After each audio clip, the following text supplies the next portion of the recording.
how it's a certain fact, an unfortunate certain fact, there are many Muslims who have a very superficial respect for the Quran in terms of touching it, placing it in the right place, etc., covering it.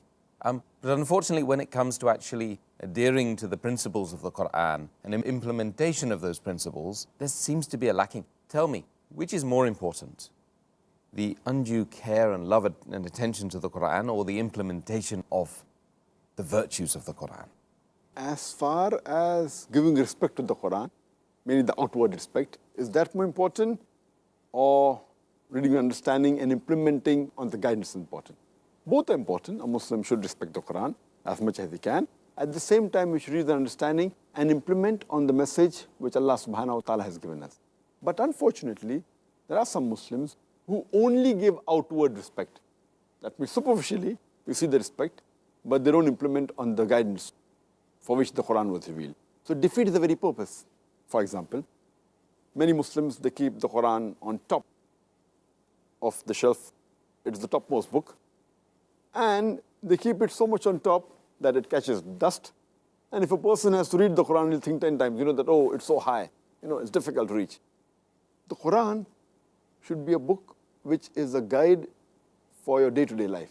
It should be kept handy, like a guide, a textbook which is referred daily. It's kept at a shelf which is easy for approach, so that you can have it at any opportunity that you require it.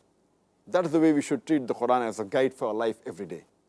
Furthermore, some people, they tie the Quran securely in a silk cloth and keep it on top. And if a person has a few minutes, maybe 10 minutes time, he would not bother read the Quran. The thought of him getting the Quran down and untying it and again tying it securely in the silk cloth, that itself will take 10-15 minutes. So he says, what's the use of spending the time reading the Quran? So it should be handy, and whenever a person feels, he should be able to approach it. Many of the Muslims, they have 1,000 questions before they touch the Quran, as though the Quran is an RDX bomb. It's going to explode. They have 1,000 questions that, are you in wudu? Is it all right? Can I touch the Quran? Can I read the Quran while standing? Can I read while traveling? Having the shoes and reading the Quran, it is haram. Where did they get this from, that which hadith or which Quranic verse says that you can't read the Quran with the shoes on? So it defeats the very purpose. It should be a daily guide for the Muslims. And it should be handy. And at every opportunity that you have, you should read the Quran. And we find this very often. If you go to the mosque in the Gulf countries, that if a person who comes to pray to the mosque, if he has a few minutes, he doesn't waste time. He picks up the copy of the Quran and he reads. And we find that most of the people that come early, they read the Quran. But in the mosque in the subcontinent, that's India and Pakistan, you may see a few people reading the Quran, maybe in the first row. And if someone in the second row reads the Quran, they will immediately stop him. The back, your back is facing the Quran, it is haram.